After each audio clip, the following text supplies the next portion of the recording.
इस वक्त लगभग हर स्टूडेंट इस बात को लेकर के परेशान है कि उसे जेईई मेंस पर फोकस करना चाहिए, बोर्ड एग्जामिनेशन पर। कौन सी एग्ज़ाम पर ज़्यादा फोकस उसको फ़ायदा देगा, किस एग्ज़ाम के लिए उसको ज़्यादा पढ़ना चाहिए, किस एग्ज़ाम के लिए उसको कम पढ़ना चाहिए। इस बात को लेकर के लगभग हर स्टूडेंट परेशान है और ये वीडियो मैं आपके लिए बिल्कुल लेकर के आया हूँ। इसी बात के सॉल्यूशन के ऊपर थोड़ी बहुत बात करते हैं, समझते हैं कि सिचुएशन इस वक्त कहाँ है और हम यहाँ से क्या एक्शन लें कि हमें दोनों ही एग्ज़ामिनेशन में एक अच्छा बेहतर रिज़ल्ट जो हमने सोचा था, जो गोल हमने बनाया था जब हम 11th में पीसीएम लिए थे, उस दौरान जो हमने टारगेट डिसाइड किए थे कि हमें एक अच्छे कॉलेज से इंजीनियरिंग करना है, उस बात को समझते हैं इस वीडियो से। और देखते हैं कि दिवाली वेकेशन ख़त्म होने के बाद अब हम यहाँ से किस तरीके से अपनी स्ट्रेटेजी को प्लान करें कि आने वाले जनवरी टाइम 2026 का जेईई मेंस का हमारा बहुत अच्छे से जाए और साथ ही साथ बोर्ड एग्ज़ाम को भी हम बहुत अच्छे से क्वालिफाई करें ताकि हमारा 75% का क्राइटेरिया भी हमारा फुलफ़िल हो जाए। ठीक है, तो किस एग्ज़ाम पर फोकस करें? तो आंसर बहुत सिंपल सा है, फोकस ऑन बोथ एग्जामिनेशन। आप बोलेंगे सर ये क्या बात कर रहे हो आप दोनों बातें कर रहे हो, दोनों एग्ज़ाम पे हम कैसे फोकस करें, हमसे नहीं हो पा रहा है। तो देखिए, इस वक्त लगभग हर स्टूडेंट इस सिचुएशन से ग्रस्त है, गुजर रहा है कि उससे दोनों एग्जामिनेशन पे एक साथ फोकस नहीं हो रहा है। ठीक है, और इसी रेस में बहुत सारे बच्चे बाहर हो जाते हैं इस थॉट को लेकर के कि हमसे दोनों एग्जामिनेशन पे फोकस नहीं हो रहा है। आपसे फोकस नहीं हो रहा है, ऐसे बहुत सारे बच्चे हैं जिनसे फोकस नहीं हो रहा है। फिर भी आपको लगातार आने वाले 3 महीने दोनों एग्जामिनेशन के लिए पढ़ते रहना है। अब सवाल ये है कि कैसे दोनों एग्जामिनेशन पर फोकस करें, कैसे हम दोनों एग्जामिनेशन को एक साथ क्वालिफाई करें, कैसे ये आने वाले जो 3 महीने हैं इसको हम यूटिलाइज़ करें। क्योंकि आप जिस भी स्कूल में पढ़ रहे हैं, चाहे आपने डमी एडमिशन लिया है या जो भी है, आपका प्री बोर्ड का भी आपके ऊपर लोड होने वाला है ना। मल्टीपल प्री बोर्ड्स होती है आजकल। पहले के टाइम पे क्या होता था, एक ही प्री बोर्ड होती थी, फिर देन बोर्ड एग्जामिनेशन आ जाती थी। अब मल्टीपल प्री बोर्ड्स होती है ना। आपके स्कूल लेवल पर क्लास टेस्ट भी होंगे, प्रैक्टिकल्स की डेट्स भी आ जाएंगी जनवरी में। तो बहुत सारी चीज़ें हैं जिनको वन बाय वन हमें समझना है। तो मैंने ना कुछ की पॉइंट यहाँ पे हाईलाइट किए हैं जिसको आराम से आप देख सकते हैं। सबसे पहले आपको अगर इस बात को समझ लेना है कि हमें अगर दोनों एग्जामिनेशन पे फोकस करना है तो हम कैसे फोकस करें, तो उसके लिए क्या करना है। पहला पॉइंट यहाँ पर आपके सामने मैंने लिखा है कि revise each and every chapter for both examination. आपको क्या करना है, इस तरीके से जैसे कोई भी चैप्टर, से फॉर एग्जांपल मैथमेटिक्स का एक चैप्टर हमने उठाया, सपोज करते हैं सेट रिलेशन फंक्शन। तो सेट रिलेशन फंक्शन अगर आपने उठाया है, इस टाइम पे आपका लगभग सिलेबस हर जगह पे ख़त्म हो चुका है। तो आपने अगर कोई चैप्टर उठाया है रिवाइज करने के लिए, तो आप उसको सबसे पहले एनसीईआरटी लेवल पर तैयार कर लें, सीबीएसई बोर्ड लेवल पर तैयार कर लें, और उसके बाद उसी चैप्टर को अपग्रेड करें मेंस लेवल पर। ठीक है, यही करना होता है इस टाइम पर। ये जो 3 महीने हैं आपको ऐसे ही यूटिलाइज़ करने हैं। अब उसके लिए क्या करना है, आपको किस तरीके से उस चैप्टर को मैं बोर्ड लेवल से लेकर के मेंस लेवल तक तैयार करना है, उसके लिए आपको एक टाइम टेबल सेट करना है। अब आपको यहाँ से एक स्ट्रेटेजी के साथ आगे जाना पड़ेगा। एक टाइम टेबल इस तरीके से आपको बनाना पड़ेगा जिसमें आपका स्लीपिंग साइकिल भी ना बिगड़े, आप अपने फिजिकल हेल्थ का भी पूरा ध्यान रखें, मेंटल हेल्थ का भी पूरा ध्यान रखें। क्योंकि ये बहुत क्रूशियल टाइम होता है दिवाली के बाद, जो समय गुजरता है एक एक करके, जो दिन कटते हैं ना, इसमें बच्चे बहुत ज़्यादा डाउन फील करते हैं, लो फील करते हैं, डीमोटिवेटेड रहते हैं बच्चे, और इस वजह से उनके जो हेल्थ कंसर्न है वो बहुत ज़्यादा बढ़ जाते हैं। तो हमें इस तरीके से इस बात का ध्यान रखना है कि हमारा टाइम टेबल इस तरीके से सेट हो कि हम उस चैप्टर को, कोई भी एक चैप्टर अगर आप उठाते हैं, चाहे वो केमिस्ट्री का हो, फिजिक्स का हो या मैथ्स का हो, तो उसको हम बोर्ड लेवल और मेंस लेवल दोनों पे प्रिपेयर करें। अब कैसे प्रिपेयर करें, तो बहुत सिंपल सा फंडा है। आपने क्लास के अंदर उस चैप्टर को पढ़ लिया है, क्लास के अंदर आपके टीचर ने उस चैप्टर से रिलेटेड जो भी थ्योरी थी, जो भी क्वेश्चन प्रैक्टिस थे, वो सब करा दिए। तो आपको सबसे पहले नोट्स को रिवाइज करना है, साथ ही साथ उस चैप्टर के पीवाईक्यूज आपको प्रैक्टिस करने हैं। ठीक है, और पीवाईक्यू प्रैक्टिस सिर्फ जेईई मेंस के नहीं करने, दोनों ही एग्जामिनेशन के पीवाईक्यू प्रैक्टिस करने हैं।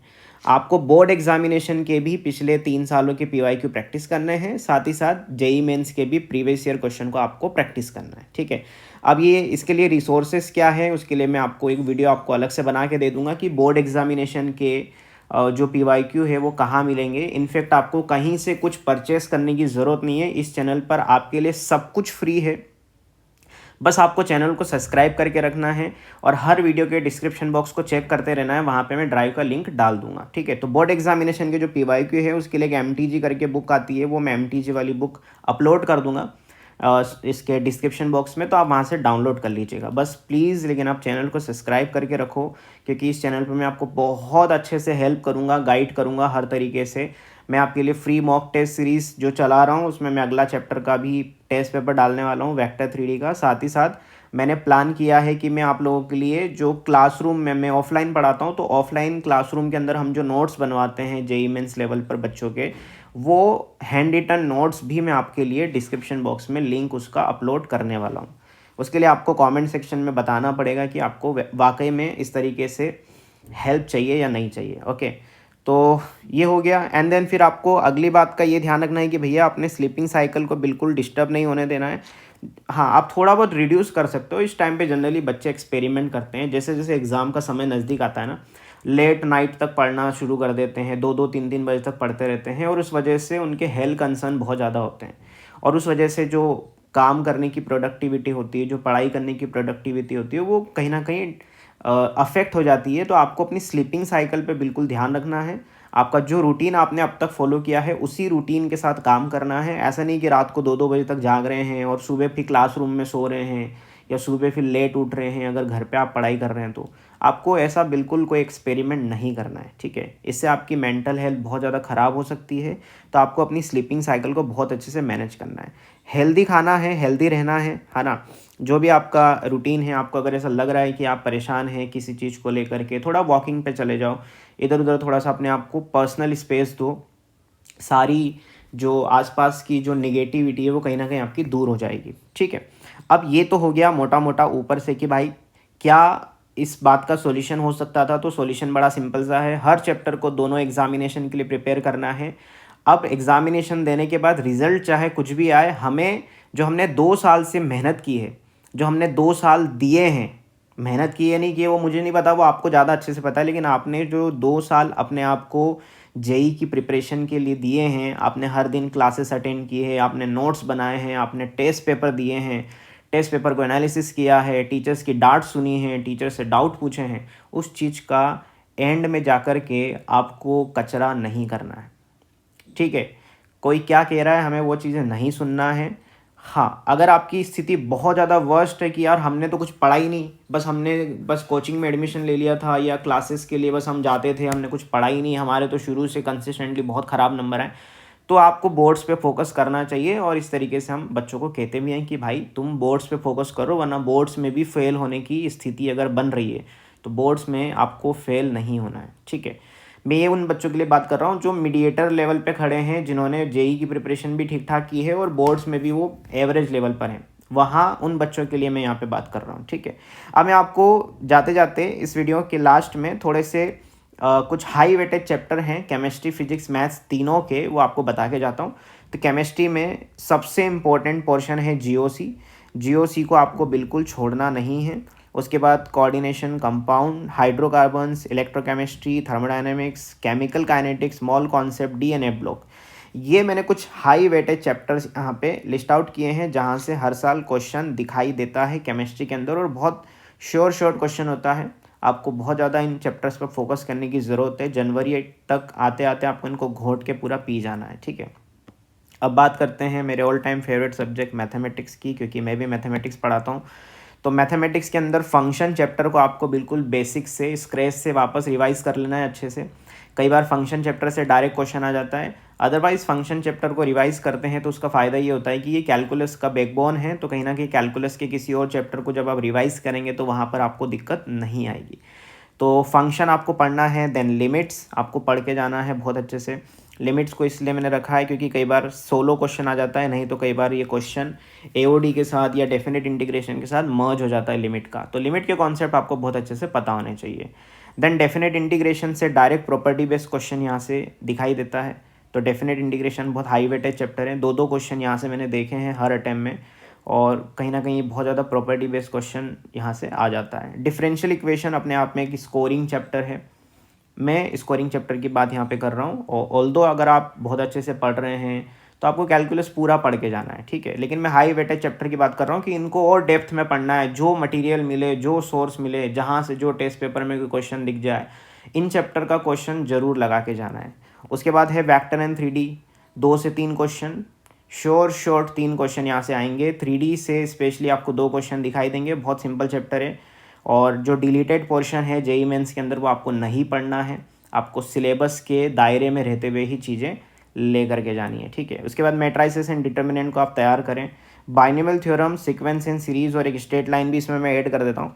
स्ट्रेट लाइन को भी आप बिल्कुल तैयार करके जाएं, क्योंकि ये बहुत ईजी चैप्टर हैं और आपने इनको बहुत अच्छे से 11th में पढ़ा होगा। अब बात करते हैं फिजिक्स की। तो फिजिक्स में इलेक्ट्रोस्टैटिक्स पढ़ना है आपको, रे ऑप्टिक्स को बहुत अच्छे से देखना है, रोटेशनल मोशन थोड़ा सा मुश्किल चैप्टर है लेकिन आपको इसको पढ़ के जाना है। यूनिट एंड डायमेंशंस पढ़ लीजिए, थर्मोडायनेमिक्स को देख लीजिए, मैकेनिकल प्रॉपर्टीज़ ऑफ फ्लूइड्स देख लीजिए, मॉडर्न फिजिक्स को बहुत अच्छे से करके जाओ। मैं अपने टाइम पे मॉडर्न फिजिक्स बहुत अच्छे से पढ़ता था और मॉडर्न फिजिक्स से वाकई में क्वेश्चन बहुत ईजीली फॉर्मूला बेस कई बार आ जाता है। तो मोटा मोटी इस वीडियो के थ्रू मैं आपको यही समझाना चाह रहा था कि आपको घबराना नहीं है। हर बच्चे की सिचुएशन इस टाइम पे सेम सिचुएशन है। आप ये मत सोचिए कि सिर्फ मैं ही परेशान हूँ या मेरे साथ ही ऐसा हो रहा है, ऐसा नहीं है। हर बच्चे के साथ इस वक्त ऐसा हो रहा है, हर बच्चा इस चीज़ को सफ़र कर रहा है, फील कर रहा है, फेस कर रहा है। इस टाइम को टफ़ टाइम है आपके लिए, मैं समझ सकता हूँ। आपको बहुत अच्छे से सारी चीज़ें मैनेज करके चलना है, अपनी नर्व्स को बहुत अच्छे से कंट्रोल करके रखना है। साथ ही साथ इस चैनल को सब्सक्राइब कर लो, क्योंकि यहाँ पे बहुत सारी हेल्प आपको मिलने वाली है। फ्री मॉक टेस्ट सीरीज़ में चला रहा हूँ, साथ ही साथ अभी मैं बहुत जल्दी फ्री ऑफ कॉस्ट आपके लिए हैंड रिटन नोट्स का भी जुगाड़ कर रहा हूँ। मैं स्कैन करके डिस्क्रिप्शन बॉक्स में ड्राइव का लिंक अपलोड कर दूंगा। आप इस वीडियो के एंड में, वीडियो ख़त्म होते ही कमेंट सेक्शन में ज़रूर बताना कि आपको फ्री मॉक टेस्ट के साथ साथ फ्री हैंड रिटन नोट्स भी चाहिए या नहीं चाहिए, क्योंकि कई बार बच्चे हैंड रिटन नोट्स लिखते नहीं अच्छे से, लिखते हैं तो आधे अधूरे लिखते हैं, क्लास इनकन्सिस्टेंटली अगर क्लासेस अटेंड की है, जाते नहीं थे कई बार क्लासेस के अंदर या लिखते नहीं थे। तो ऐसे बच्चों के लिए इस टाइम पे जो फ्री ऑफ कॉस्ट नोट्स में प्रोवाइड कर सकता हूँ, जितना कर सकता हूँ सब कुछ मैं आपके लिए करने वाला हूँ। वीडियो पसंद आए ज़रूर लाइक करना, चैनल को सब्सक्राइब कर लेना और फ्री हैंड रिटन नोट्स का वेट करना। बिल्कुल आप गिव अप मत करना। मैं आपको मॉक टेस्ट भी फ्री दे रहा हूँ, साथ ही साथ हैंड रिटन नोट्स भी यहाँ पे मैं फ्री देने वाला हूँ इसी चैनल पर। ओके, बहुत अच्छे से पढ़ते रहो। All the very best.